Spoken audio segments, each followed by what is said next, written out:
So can you hear me well? Yes. Okay, perfect. So I'll start sharing my screen.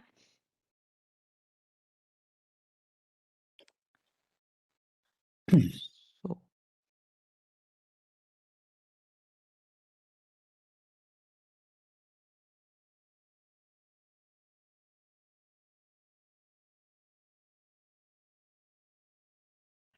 I presume you see the presentation well now? Yes. Okay, so I'm going to show you now like an introduction to the One API and IDs toolkit. And also first I will actually showcase to you like the Intel hardware that we have for AI. Okay, let me do some move. Okay, but first, as a short introduction, because the whole day we are going to discuss about AI, I want to make sure that we all understand what are the different concepts that we actually put under the term of AI. So AI is a very generic term that refers to machine intelligence, such as, for example, a system expert, which is a sequence of if and then and then. Instruction is actually can be considered as AI, but then everything is actually defined by the humans. The rules are defined by the humans. And this is actually where machine learning differs, where the rules are actually learned by the machine. And in this case, we have then deep learning, which is a subset of machine learning in the sense that the rules are also entirely learned by the machine. But in this case, they are not even guided anymore by the human knowledge as it was in classical machine learning.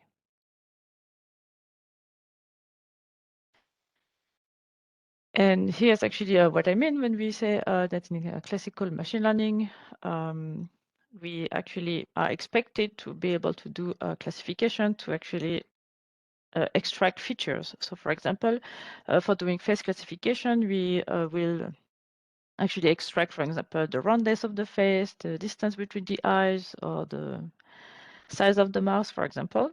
And this is those features that you will actually provide to a classifier, for example, some algorithm that will then be able to do face classification.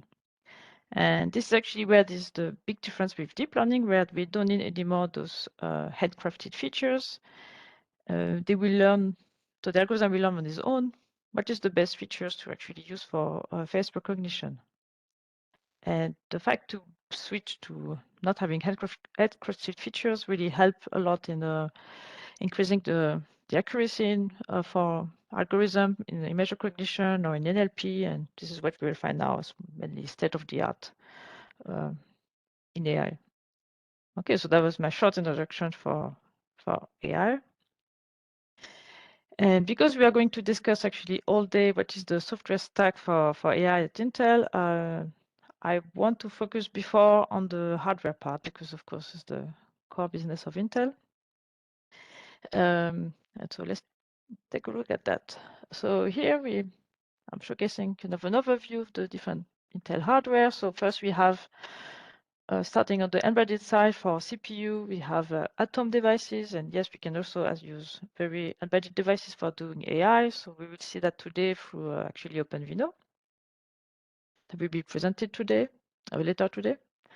Then there's the core CPU that you will actually find commonly in your workstation, in your laptop. And finally, we have the Xeon. So I had a server CPU that we can find, for example, in data centers, as you're probably very aware at URCC.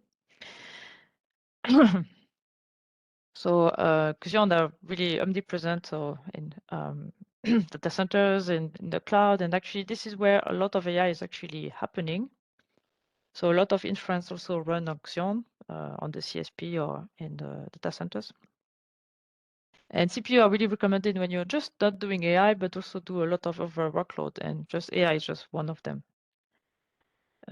Then, as soon as you start to focus more on like AI and also doing graphics and also doing a lot of HPC, we also have discrete graphics, such as now we have so Intel Flex and also PVC coming. So I will showcase a slide later. So this is in the case you really do a lot of data parallel workloads, such as in AI, HPC, and graphics. And finally, if you really just focus on deep learning training or inference, we have also a couple of options. So for example, for edge deep learning training, deep learning inference, sorry, you can use Movidius. Then we also have Habana for doing so deep learning training and inference on the cloud, and FPGA also. Okay, so let's first take a look at the most embedded one, which is the Movidius chip, which is a ASIC for inference and is targeted embedded. So this is the chip inside is called a Myriad X, and is roughly 2 watt and can actually be found in a multi-port form factor.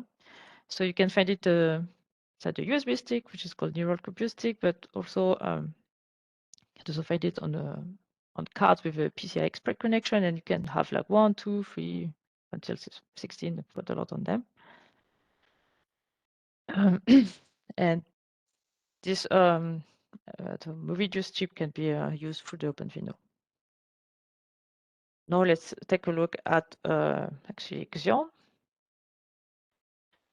So just a little reminder on the latest generation that we have. So for Xion server, we had 2 or 3 years ago Cascade Lake being released with a vector instruction that was actually dedicated for AI, which is called the vector neural instruction set. I'm going to showcase in the next slide what it is about. And just to showcase that it started to be in Cascade Lake. We also have it in what is the current generation, which is also Ice Lake.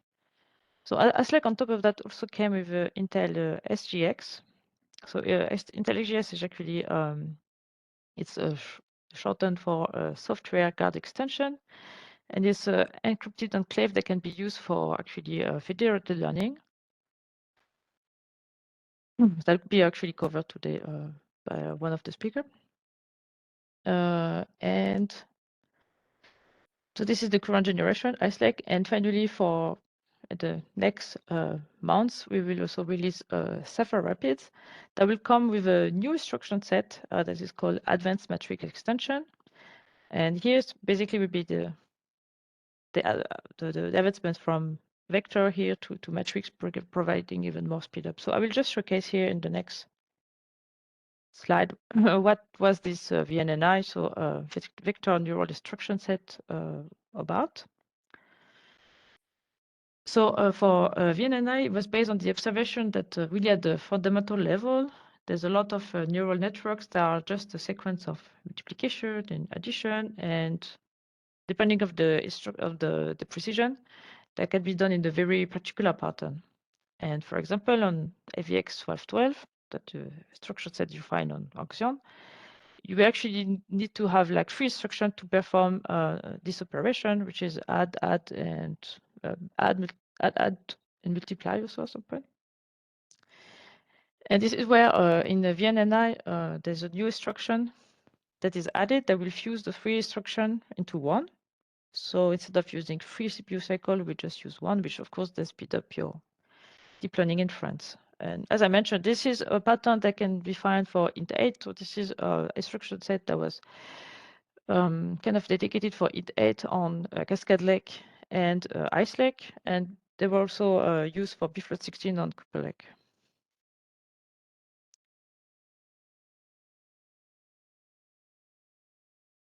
So now let's take a look at the Intel discrete GPU, the POTVQ that is coming soon, and actually focus on high performance computing application where you have a lot of like a high percentage of data parallel workloads, like in AI, HPC, and graphics.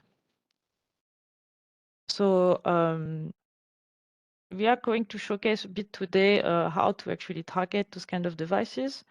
Even though this is a public workshop, so cannot do it in a very extensive way. And yeah, so these devices, for example, will be found in the Supreme Kenji at LRZ, so one of the members of EuroCC. And finally, Intel has acquired in 2019 Habana that had developed an ASIC for deep learning training in inference that can be used in data centers. And so this is actually called Gaudi for training and Goya for inference. And it's actually present already on AWS since a year. And we have showcased that if you actually use it compared to competition discrete GPU, you can actually get 40% cheaper. Okay, so that was basically my part on about the AI hardware. And now I will actually continue with presenting to you an overview of the AI software stack. So let's let's talk about one API. So I presume if you attended the EuroCC conference in March timeframe, you probably heard about it, but I will just kind of repeat how does it actually fit for AI too. So therefore, in the software programming world, so the data can be found actually find and store and manipulated in very different ways. So you can, for example, so tensors for AI can also be spatial data, for example, in robotics.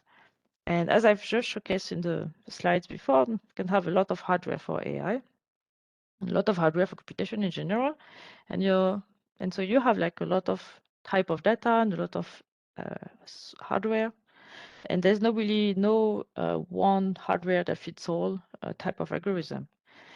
And this is and this is where we are trying with one API to actually bring like a layer that helps to whatever the data you have, maybe find the best hardware corresponding with just one software stack. And so therefore, to simplify the work of the programmers, to work with this diversity of hardware, then we have proposed one API that unified the development across those different hardware that we can call XPU here. So here we are not going to cover so data parallel C++, which is actually the direct programming language that has probably been covered in the previous EuroCC workshop. So there's also the cyclomatic, the conversion tool. What we are going to cover today is mainly about AI. So this is based on some domain-specific library that are using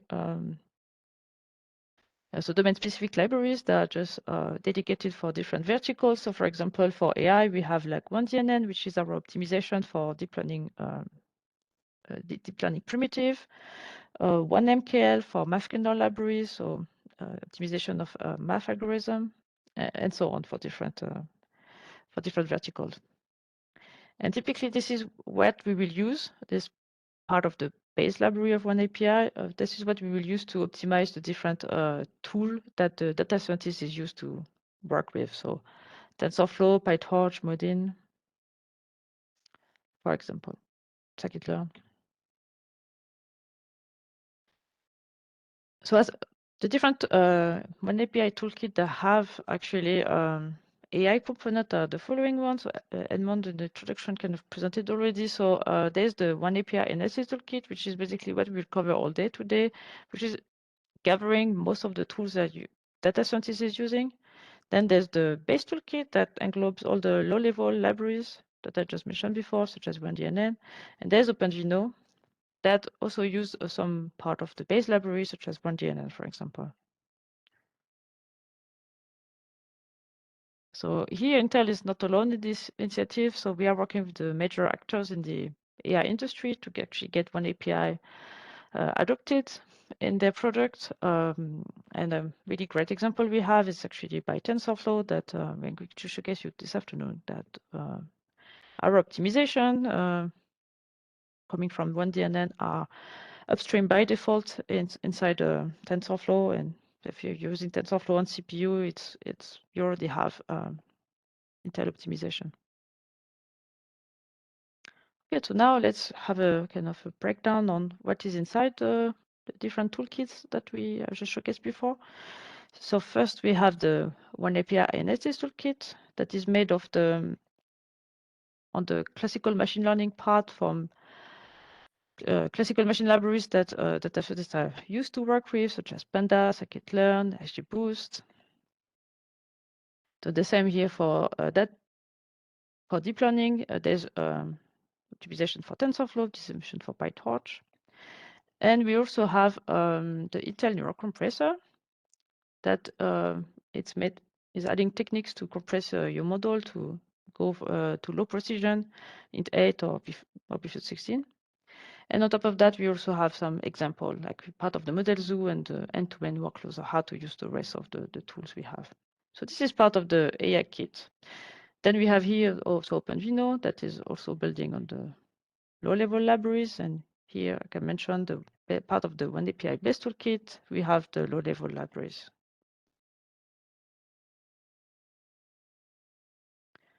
So this is actually like another breakdown on the presentation of the AI kit. So this is what you will find for deep learning. This is a lot. So as I mentioned, this is a lot of Intel optimization for tools, data scientist tools they are used to work with. So Intel optimization for TensorFlow, Intel optimization for PyTorch, Intel distribution of Modin is actually optimization of Pandas. And we also have the optimization for the XGBoost. So the goal here is really not that the end user, like data scientist, has to learn like a new tool or a new library. Is using his own it's regular code and is just switching the backend to Intel and has a performance boost. So the minimum, so there's no need to really change there's no need to change the code, so it's really easy to switch to. Okay, so to continue, if you want to actually test it, we also have the Intel Dev Cloud for one API, which is a cloud that you can connect to, and there's a lot of example Xeon machine you can try, and then you can test the different TensorFlow, Intel optimization for TensorFlow, Intel optimization for PyTorch, for example, there. And this is for free and easy to connect to. You can use that. I just wanted to also showcase a really short introduction to what is OpenVINO. So OpenVINO is really made for deploying your machine learning, your deep learning inference code. So at that stage, you already have like really finished with your research of your model, you're sure accuracy is correct, and it is ready to go to production. And this is where really OpenVINO is targeted to. So it will really optimize the model to be efficient during inference, and then provide an API such as it can actually run on whatever the hardware. So it can be on the CPU, GPU. You can really switch very easily between different hardware backends. And the same here, we also have a dev cloud for more focusing on the edge. So this is what it's called Intel Dev Cloud for the edge. So here you will find a lot of like maybe a bit low power hardware where, for example, you can find, for example, Movidius or Core CPU where you can test.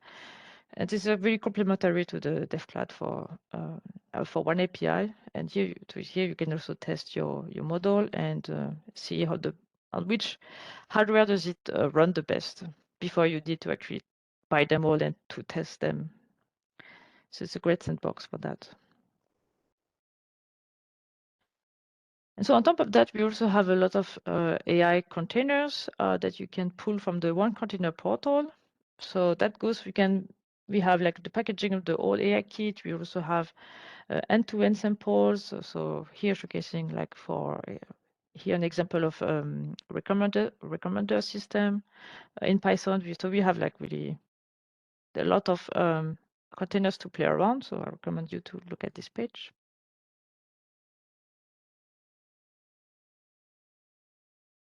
And here I basically mentioned a lot of tools, and you could be confused. Okay, it's like AI toolkit, OpenVINO, that sounds quite the same.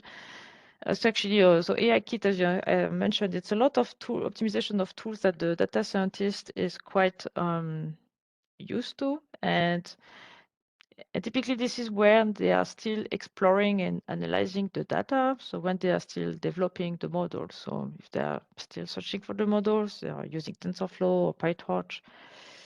So this is where it's recommended to, of course, remain on using the optimization of TensorFlow and PyTorch, for example. For example, if they want to also learn a new API, because OpenVINO requires to basically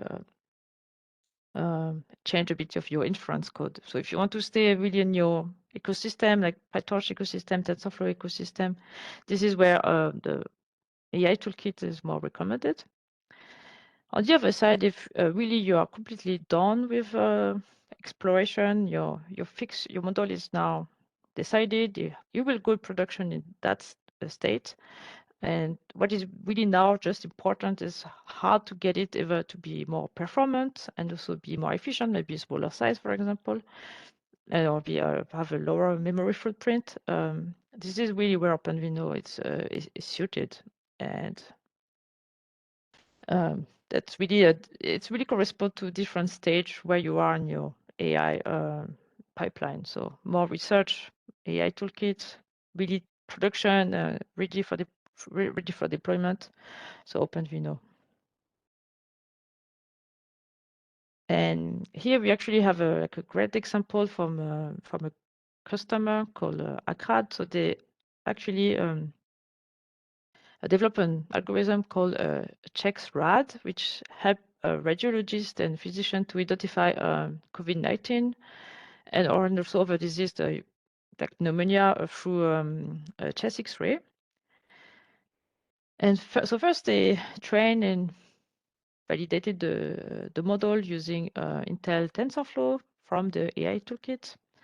And the training actually on the one API dev cloud, the one that has a lot of Xeon server.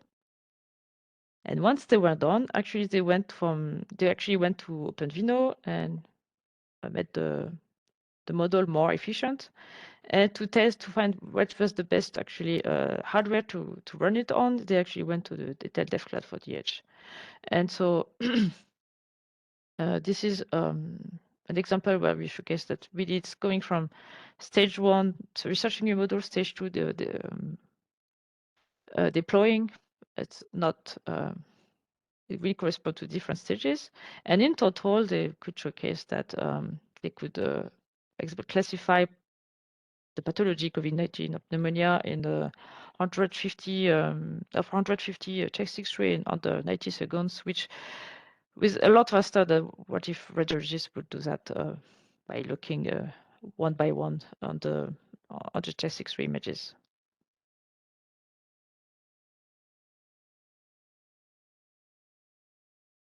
Okay, so to conclude, I've showcased like here different toolkits. So first, the one API analysis toolkit. We will go in a lot more depth on every part of the component. Starting the next talk after me will be classical machine learning, for example, on the body in scikit-learn. And we will have more in the afternoon, focus on the deep learning components. I also presented the OpenVINO, like a portion of OpenVINO that will also be presented at the end of the afternoon. And I want to mention that actually all those tools are actually for free. They are complementary and work all well together.